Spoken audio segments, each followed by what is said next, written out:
BCom first year के प्यारे बच्चों, स्वागत है आपका इंडिया स्वैप्टी में। मैं हूं आपका एसडीएम सर। आज हम पढ़ेंगे बिजनेस मैथमेटिक्स का यूनिट 4 वैदिक गणित।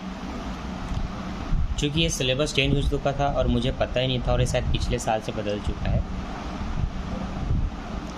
लेकिन इस साल के जो बुक अभी लाए हैं बच्चों ने, उन बुक में वैदिक पद्धति नाम का चैप्टर्स है और जो चैप्टर 1 पहले था वो हट चुका है सामने से, जो पीछे के चैप्टर थे वो सामने आ चुके हैं। तो सिलेबस पूरा बदल गया है।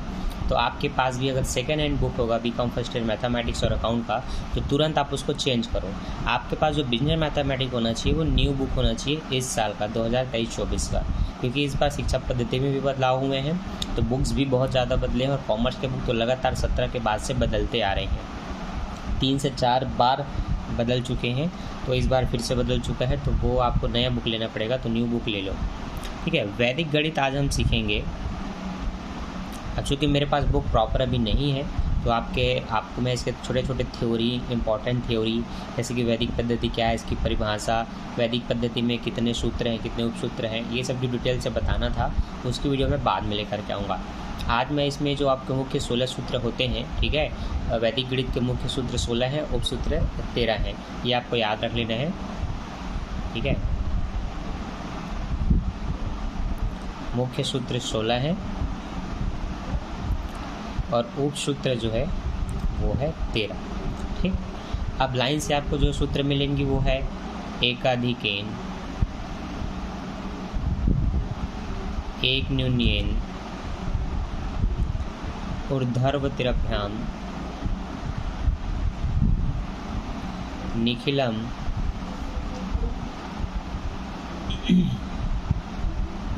ठीक। लाइन से आपको एक एक करके ये सारे रूल्स मिलेंगे जिन पर बहुत सारे क्वेश्चन होते हैं, वो आपको बनाना है। एक और विधि है यावद उन्नत चावंतम वर्गम चा योजते, बहुत लंबा नाम है उसका। तो एक एक करके मैं आज आपको सारे वैदिक पद्धति के जो ट्रिक होते हैं वो मैं आपको सिखाने वाला हूँ। सबसे अच्छी बात यह है कि इसको भारत के गणितज्ञ ने लिखा है। इसकी बहुत अच्छी थ्योरी है, जो कि मैं आपको थ्योरी पढ़ाऊँगा जब बोर्ड में लाइव, तब मैं आपको बताऊँगा। तो वो वीडियो देखना है तो चैनल को सब्सक्राइब कर लेना। और अभी चलो वैदिक गणित सीखो। वैदिक गणित में खासकर आपकी कैलकुलेशन को स्ट्रॉन्ग करने के लिए इतने सारे सूत्र बनाए गए हैं। इन सब का प्रयोग जब आप सीखेंगे तो देखेंगे जो कैलकुलेशन में आपको कितना समय लगने वाला था, मिनट लगने वाला था, उसका चुटकी में आंसर आता है। यूँ ही ऐसे चुटकी बजेगा, उत्तर दोगे फट से। चलो देखो, जैसे कि आपसे मैं अचानक यहाँ पर पूछूं 55 का वर्गमूल बताओ, तो आपको अभी इसको 2 बार गुणा करके निकालना पड़ेगा या टाइम लगेगा। कुछ इस तरह से आप इसको करते हैं। वर्गमूल का मतलब ये संख्या 2 बार है। फिर 5 पंचे 25 की 5 हासिल है 2, 5 पंचे 25 और 2 27। फिर से वही करोगे तो 5 और 7 2 ही आएगा। 7 5 12 के 2 हासिल है 1, 7 3 10। और ये आपको ऐसे करके इसका आंसर निकालना पड़ेगा, ठीक है। लेकिन देखो ट्रिक से आंसर जल्दी कैसे आता है। मैंने पूछा था 55 का वर्ग। याद रखो 55 का वर्ग जब भी पूछे तो एकाधिकेन कहता है कि अगर इकाई में 5 हो जिसका वर्ग पूछा जा रहा है, जिसके इकाई में 5 हो उसका वर्ग पूछा जा रहा है, तो सीधा उस 5 को गुणा कर दो। तो 5 का होता है 25, 5 का वर्ग जो होता है उसको लिख दो, और 5 से जो एक अधिक होता है उसका इसमें गुणा करो। तो 5 से एक अधिक होता है बच्चों 6, 6 पंचे 30 आएगा। ये आपका डायरेक्ट उत्तर आ गया जो आपने गुणा करके निकाला, ठीक।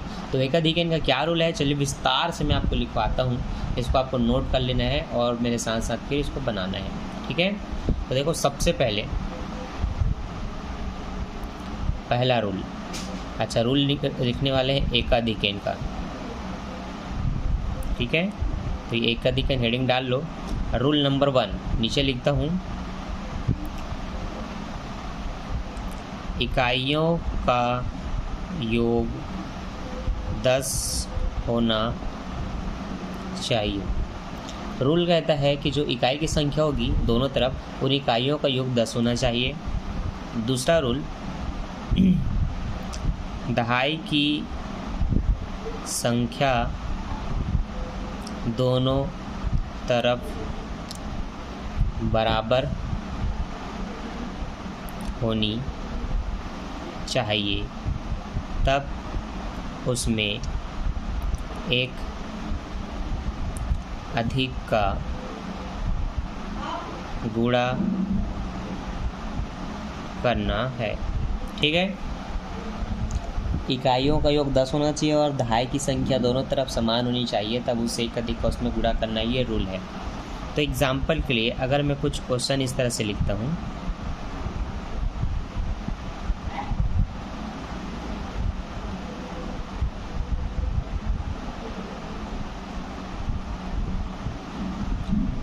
तो आप देखेंगे सबसे पहले रूल ये कहता है कि इकाइयों का योग 10 होना चाहिए। हम चेक करके देखेंगे सच में इकाइयों का योग 10 हो रहा है कि नहीं। तो आप देखेंगे सबसे पहली संख्या जो आपकी है 1 और 9, ये इसका 41 और 49 का इकाई है 1 और 9, इनका योग 10 हो रहा है। 9 और 1 10 होता है। हम उसी प्रकार चेक करेंगे दहाई की संख्या समान है कि नहीं। इसका दहाई 4 है, इसका भी दहाई 4 है, तो दहाई की संख्या दोनों तरफ समान है। इसमें चेक करते हैं इकाई 8 और 4 है, 8 4 12 होता है, 10 नहीं हो रहा है, मतलब यहाँ पर रूल का अप्लाई नहीं होगा। ठीक है, ये है गुणा का चिन्ह। 6 4 10 हो रहा है, 2 और 8 10 हो रहा है, तो 3 संख्याओं में रूल अप्लाई हो रहा है। दहाई सेम है इन लोग की और इकाइयों को 1 10 हो रहा है, बस इसको छोड़ करके। तो जिसमें रूल अप्लाई नहीं होता उनका गुणा ऐसे नहीं होता, उनको नॉर्मल तरीके से करना है। मैं आपको अभी सिखाऊंगा। पहले एकाधिकन के सीखो। एकाधिकन ये कहता है कि अगर इकाइयों का योग 10 हो रहा है, देखो 2 और 8 को जोड़ के देखो 10 हो रहा है। अगर 10 हो रहा है तो दोनों को तुरंत गुणा कर दो, तो 2 8 16 आएगा, पूरा लिख दो 16। ठीक, अब दहाई में देखो दोनों तरफ सेम संख्या होनी चाहिए। अगर यहाँ 3 है तो यहाँ पर भी 3 है, तो इनसे एक अधिक का गुणा करो। 3 से एक अधिक होता है 4, 4 का इसमें गुणा करो तो 4 3 12 आएगा, या 12। अब कैलकुलेटर में गुणा करके देखो 32 गुणी 38 आपका आएगा 1216। देखो इतना स्पीड से आंसर आएगा, क्या बताऊँ। 4 और 6 10 हो रहा है ना, गुणा करके लिख दो, 4 छक्का 24। 4 से एक अधिक 5 होता है, दोनों तरफ 4 है, 4 से एक अधिक 5 होता है, 5 से गुणा करो, 5 चौक 20 से आपका आंसर आ गया 20 24। यहाँ पर भी इकाई का योग 10 हो रहा है, तो 9 1 कम 9 लिख दो। याद रखो जब भी गुणा करोगे 2 अंक आता है, इसमें 2 अंक नहीं है तो एक 0 लिख देना, और दोनों तरफ 4 है, 4 से अधिक 5 होगा, 5 चौक 20, ये आपका आंसर है 2009। ये होता है एकाधिकन। चलो और देखो,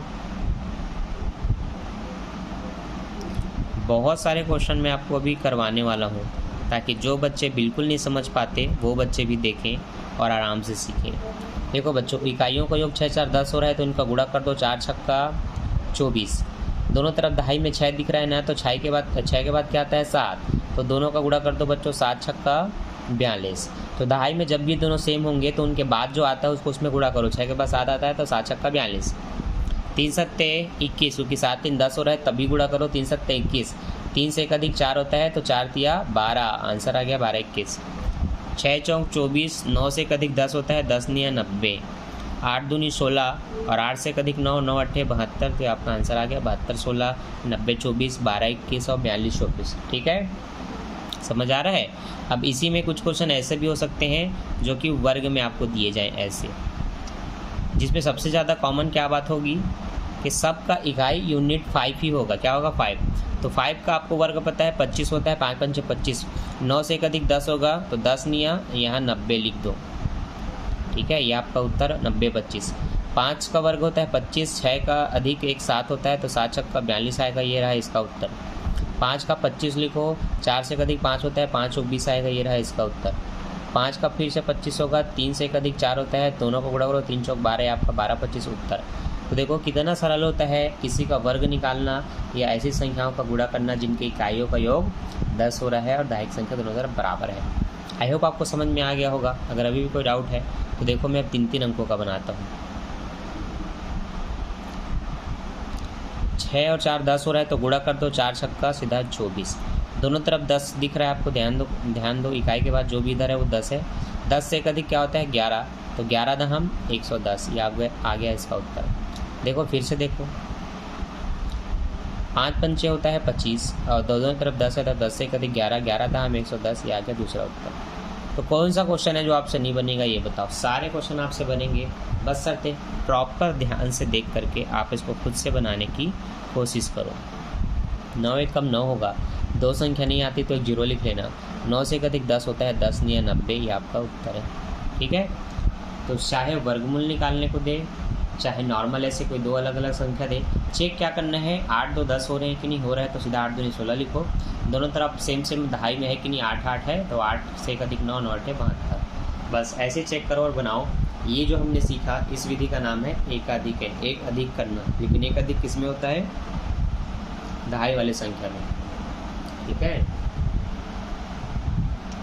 याद रहेगा ना। चलो अब इसमें आप ये मत सोचो कि 2 अंकों की संख्या आप 3 3 अंकों का बना सकते हैं। मैंने 3 3 अंकों का भी बताया, 4 4 अंकों का भी बना सकते हैं, जितना चाहे उतना बना सकते हैं। देखो अगर समझाने के लिए मैं यहाँ पर लिखता हूँ, एक 10,005 गुणित 10,005, अगर ऐसा मैंने लिखा, इकाई दहाई सैकड़ा हज़ार 10,000। ठीक है, तो देखो 5 पंचे ये हो रहा है 25, दोनों तरफ है 1 1 हज़ार।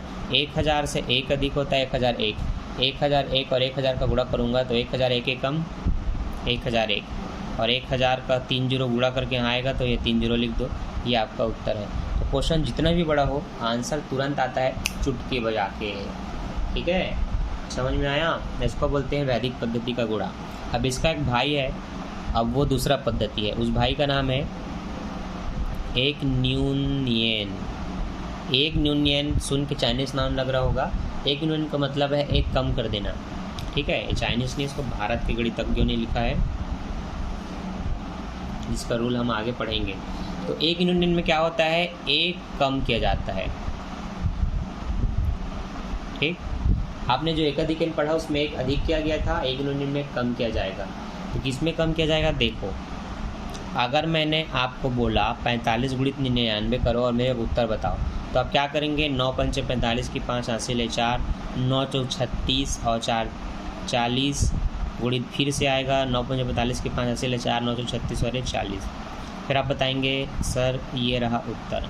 तो इतना समय आपको नहीं लगाना है। जब भी ऐसे क्वेश्चन का आप गुणा करें जिसमें एक तरफ 9 9 वाली संख्या है जो दाहिनी तरफ है, एक तरफ ऐसी संख्या है जिसमें 9 नहीं है, मतलब दोनों तरफ 99 99 नहीं लिखा होगा, यहाँ पर कुछ भी और हो सकता है। तो ऐसी संख्याओं में जिसमें 9 नहीं होता है बायां पक्ष में 1 घटाना है।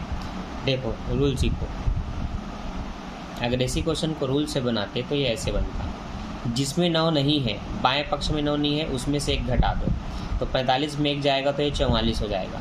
ठीक, अब घटाने से जो आया उसको इसमें घटा दो, तो ये जो 1 घटाने से प्राप्त हो रहा है इसको इसमें घटाओ, 9 में 4 गया 5, 9 में 4 गया 5, ये आपका उत्तर है। जो देखो आप पहले से ला चुकी हो, वो यहाँ तुरंत आ गया। तो इसमें लगता है टाइम, इसमें आता है तुरंत। और देखो ठीक है, ट्रिक काफ़ी अच्छा है। आप जितनी बड़ी संख्याएं ले सकते हो उतनी बड़ी संख्या लो ऐसे, और एक एक करके आप बना करके देखो, काफ़ी समय लगेगा। इनमें बस 1 घटाना है क्योंकि इनमें 9 नहीं है, बाएं पक्ष में 1 घटाना है, तो 96 में 1 घटेगा तो ये हो जाएगा 95। बाकियों को ऐसे उतार दो, 67,895। अब मैंने बोला यहाँ जो भी 1 घटाने से आया उसको इसमें से घटा के यहाँ लिखो, तो 9 में 5 घटाओ 4 आएगा, 9 में 9 घटाओ 0 आएगा, 9 में 8 जाएगा 1 आएगा, 9 में 7 जाएगा 2 आएगा, 9 में 6 गया 3 आएगा। इस तरह से जो भी प्राप्त हुआ है उनको इस लाइन को हटा के साथ में लिखो, 6 7 8 9 5 3 2 1 0 4, ये आपका उत्तर है। अब आप कैलकुलेटर में करके देखो। तो इतना इजी है ये क्वेश्चन, इतने फटाफट इसमें उत्तर आते हैं। ये है वैदिक पद्धति। ठीक है, इनको आप जितना हो सके अपने क्वेश्चनों में प्रयोग करो, बना करके देखो। जब भी आप किसी बच्चे को गुणा देते हो तो आप ऐसे संख्याओं का गुणा दो। अब वो तो नॉर्मल गुणा करेगा, आप अपने ट्रिक से उसका अंतर तुरंत जान सकते हैं कि उसने गलत बनाया कि सही। 963 की 6 हासिल है 3, ऐसे गुणा करेंगे बच्चे। आप डायरेक्ट लिखो ना, इसमें से 1 घटाओ, ये हो जाएगा 966। अब 9 में 6 गया 3, 9 में 6 गया 3, 9 में 9 गया 0। ये आपका आंसर है 9 6 6 0 3 3। बस हो गया। हाँ, इसमें एक रूल याद रखना, क्या, जब इधर की संख्याएं बड़ी हो और इधर की संख्या छोटी हो, जैसे कि ये 456 है केवल 99 है, तब थोड़ा सा चेंज होता है, ध्यान देना। 1 घटेगा इसमें, कोई दिक्कत नहीं। तो ये हमने 456 में घटाया तो 455 हो गया, लेकिन अब बड़े से छोटा नहीं घटता, तो इन दोनों को इनके साथ में ऐसे उतार लो। ठीक है, अब ये लोग इसको देख के डर गए। ठीक, तो ये 1 घट के जो आया उसके साथ में लोग आके खड़े हो गए। अब ये जो 1 घट के आया था ना, उसी को इसमें घटा दो, तो 455 जो आया था ना, ये 455 को घटा दो तो 9 में 5 जाएगा 4, 9 में 5 जाएगा 4, 5 में 4 जाएगा 1 और 5 का 5, 4 का 4, ये आपका उत्तर है। ठीक, अब देखते हैं ये आता है कि नहीं, हम गुणा करके, चलिए हम गुणा करके देखते हैं। 9 चौक 36, 9 छक्का 54 की 4, हासिल है 5, 9 पंचे 45 और 5 50 के 0, हासिल है 5, 9 चौक 36, 36 और 5 होता है आपका 41, क्रॉस, फिर से 9 से गुणा होगा तो 4 0 4 1 आएगा, तो 4 का 4, ये 4 का 4, 1 का 1, 4 4 8 और ये 1। हमसे कोई गलती होगी क्या? 9 चौका 54 की 4, हासिल 5, 9 पंच 45 और 50, हासिल 5, 9 चौक 36 और 5 41 होगा। ठीक है, हाँ, यहाँ गलती हुआ, 41 को मैं 14 लिखा हूँ। ठीक, यहाँ 1 आएगा, यहाँ पर 4 आएगा, वही तो मैं कह रहा हूँ, कुछ गलती हुआ है।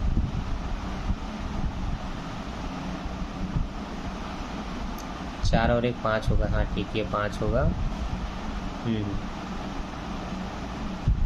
ठीक, 45 144, 45 144 यहाँ भी आए। ठीक है, तो देखो एकदम रूल से गुणा करने गया तो थोड़ा गलती भी हो गया, क्योंकि एक भी अंक आपका आगे पीछे होता है तो इसमें गलती होने के 100% चांस है, लेकिन इसमें नहीं है। ठीक है, तो देखो ये ट्रिक बहुत काम आने वाला है, 1 यूनियन, तो इसको याद रखना। इसमें बाएं पक्ष में 1 कम कर देते हैं, बाएं पक्ष में 1 कम कर देते हैं। ठीक है, चलो अब आपको मैं क्वेश्चन देता हूँ एकाधिकन और 1 यूनियन का, आप इसके ढेर सारे क्वेश्चन बनाओ और इसकी प्रैक्टिस करो और मुझे भेजो। ठीक है, चलो तो होमवर्क लिखो सारे बच्चे।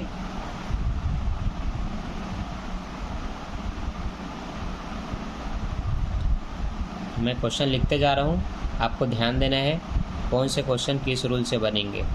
ठीक है, आपको उस क्वेश्चन को उस रूल से बनाना है।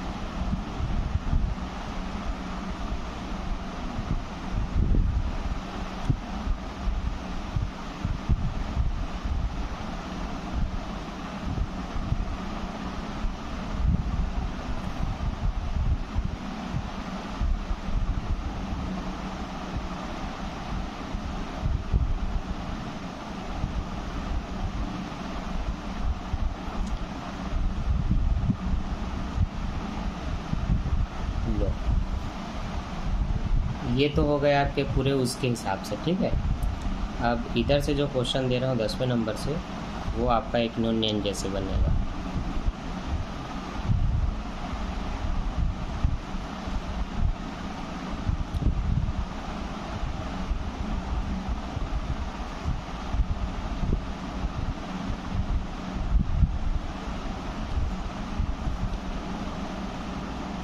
ये ठीक, कितने क्वेश्चन बनाओ कमेंट करके बताओ।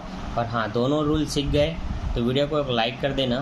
ठीक है, इस बार मैं चाहता हूँ फर्स्ट ईयर के अगर 1000 बच्चे देख रहे हैं तो 1000 लाइक वीडियो पे हो जाए। ठीक है, आई होप आप टारगेट पूरा करेंगे 1000 लाइक का। मिलता है नेक्स्ट वीडियो में नेक्स्ट टॉपिक के साथ। अभी के लिए bye, thanks for watching. Video अच्छा लगा तो दोस्तों के साथ शेयर जरूर कर देना और वीडियो को लाइक करना ना भूलना। Bye bye.